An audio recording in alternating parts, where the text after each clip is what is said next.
Bonjour, je suis Vanessa du Savoir en Tête et aujourd'hui nous allons voir ensemble un paramètre de statistique que sont les quartiles, ainsi que la différence entre l'écart et l'intervalle interquartile et le diagramme en boîte ou diagramme de Turkey. Donc, comme pour la vidéo sur la médiane que je vous remets en barre d'infos, j'ai commencé par vous faire un tableau de statistiques parce que je vais vous donner la méthodologie pour le calcul des quartiles par un exemple. C'est en général ce qu'il y a de plus simple. Donc, le premier qu'on va calculer, c'est le quartile 1. Donc, le symbole du quartile, c'est grand Q avec le numéro du quartile en indice, donc en plus petit et en bas. Donc, on se retrouve à écrire Q1. La définition de Q1. En fait, Q1, c'est la valeur de la variable pour laquelle on va avoir 25% des valeurs qui vont être inférieures ou égales à Q1. Donc, si je prends un exemple, mettons que le quartile 1 sur un contrôle, c'est 7. Ça voudra dire que 25% des élèves ont une note inférieure ou égale à 7. Voilà ce que veut dire le quartile 1. Ça permet de pouvoir, les quartiles vont nous permettre de pouvoir se positionner dans le quart le plus faible, le plus élevé ou d'être aux alentours de la médiane. Donc, comment on va calculer le quartile 1? Un petit peu de la même manière que comme on a calculé la médiane, sauf qu'on n'a pas de problème avec les effectifs pairs ou impairs. C'est beaucoup plus simple pour les quartiles. Donc on va commencer par calculer le rang de Q1. Comme pour la médiane, c'est indispensable de noter ça en entier et de ne pas noter Q1 directement. Donc le rang de Q1, et pour le calculer, ça va être l'effectif total multiplié par un quart. Quartile 1, un quart, en général ça se retient très bien. Donc moi dans mon exemple j'ai un effectif total de 23, donc je fais 23 fois un quart, ce qui me donne 5,75.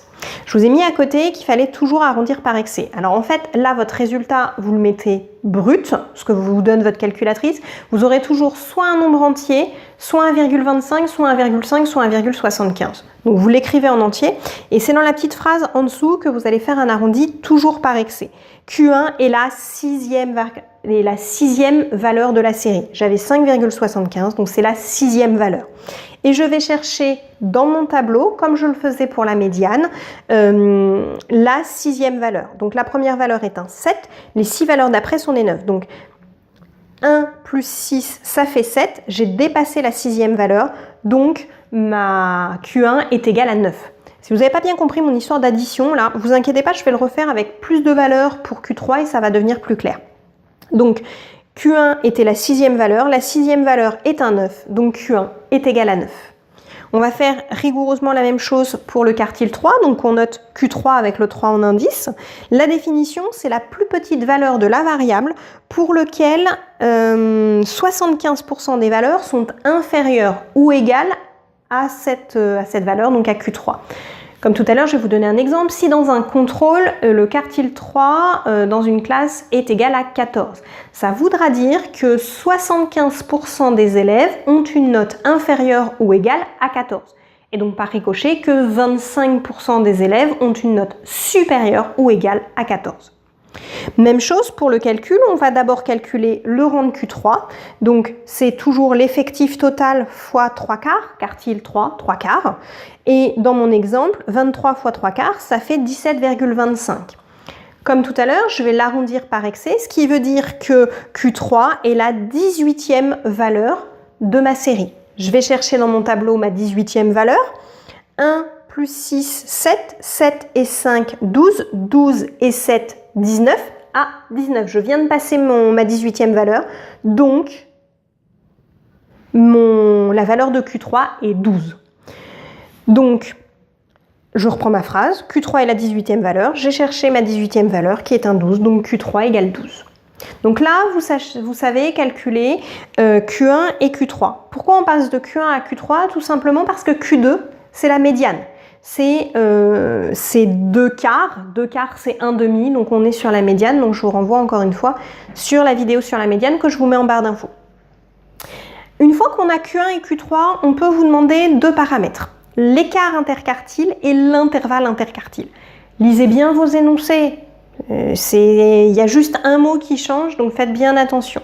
L'écart interquartile, c'est simplement la différence qu'il existe entre Q3 et Q1. Dans mon exemple, Q3 est égal à 12, Q1 est égal à 9, 12 moins 9, 3. Donc, du coup, ça veut dire quoi? L'écart interquartile, en fait, plus il va être petit, plus ça veut dire que la partie centrale des valeurs vont être très proches les unes des autres. Moi, je trouve que l'intervalle interquartile est plus parlant. Donc, c'est un intervalle. Je vous remets aussi en barre d'infos la vidéo sur les intervalles. Donc, on l'appelle I pour intervalle. Et donc, c'est crochet fermé Q1, point virgule, Q3, crochet fermé. Donc, du coup, dans notre exemple, ça nous donne un intervalle 9, 12, ce qui veut dire qu'en fait, 50%, au minimum 50% des notes sont comprises entre 9 et 12. Donc là, ça nous parle beaucoup plus de voir qu'en fait, plus de 50% des gens sont compris entre ces deux valeurs-là. La dernière chose que je voulais voir avec vous, c'est le diagramme en boîte qui s'appelle aussi la boîte ou le diagramme de Turkey et dont le petit nom un peu imagé est la boîte à moustaches. Donc si vous regardez mon petit schéma, effectivement, on a une boîte entourée de 2 moustaches. Voilà pourquoi on appelle ça comme ça. Je trouve que ce diagramme en boîte est très très parlant. Ça nous donne visuellement la répartition des différentes valeurs de la variable. Pour le construire, il faut commencer par faire une droite graduée régulière. C'est-à-dire que même si dans votre tableau, il y a des valeurs qui n'apparaissent pas, vous n'avez pas le droit d'avoir une droite qui est irrégulière, vous perdriez le côté visuel du diagramme en boîte. Donc là, j'ai gradué de 5 à 19, puisque mon minimum est 7, mon maximum est 18, ça me suffit pour avoir toutes mes valeurs. Et je vais venir placer par un petit trait le minimum, le maximum, et par des grands traits, Q1, la médiane et Q3. Je vais créer ma boîte entre Q1 et Q3. Donc voilà, c'est pour ça qu'on faisait des grands traits. Et je vais venir faire 2 moustaches, donc 2 traits, qui vont du minimum à Q1 et de Q3 au maximum. Pourquoi ce diagramme est si utile? Parce qu'en un seul coup d'œil, on va pouvoir visualiser comment sont réparties les choses. Vous voyez par exemple, là, ma médiane, elle n'est pas centrée dans ma boîte. Ce qui veut dire que j'ai 25% des élèves qui sont compris entre 9 et 10, mais j'ai 25% des élèves qui sont compris entre 10 et 12. Donc ça me permet de voir les répartitions des différentes valeurs à l'intérieur de la variable. Donc effectivement, j'ai 25% entre le minimum et Q1, 25% entre Q1 et la médiane, 25% entre la médiane et Q3 et 25% entre Q3 et le maximum. Donc en fait, entre chaque trait vertical, qu'il soit grand ou petit, j'ai 25% de la population.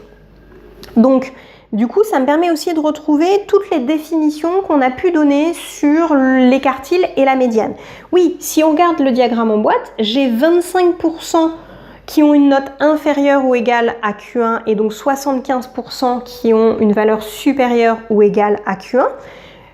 25 plus 25, je retrouve bien les 50% plus petits que la médiane et les 50% plus grands que la médiane. Et même chose pour Q3.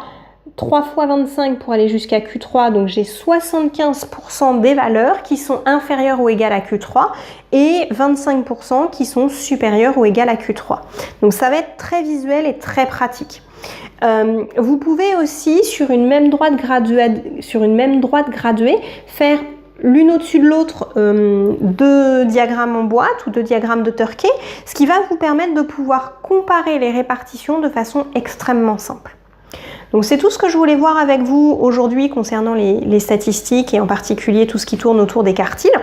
Si en plus de ces cours, vous souhaitez des astuces, des conseils pour apprendre plus facilement et retenir vos cours plus longtemps, mais aussi pour diminuer votre stress pendant les contrôles et les examens, ou alors pour travailler votre concentration, je vous invite à aller voir sur le site www.lesavoirentête.fr. Bonne journée, au revoir.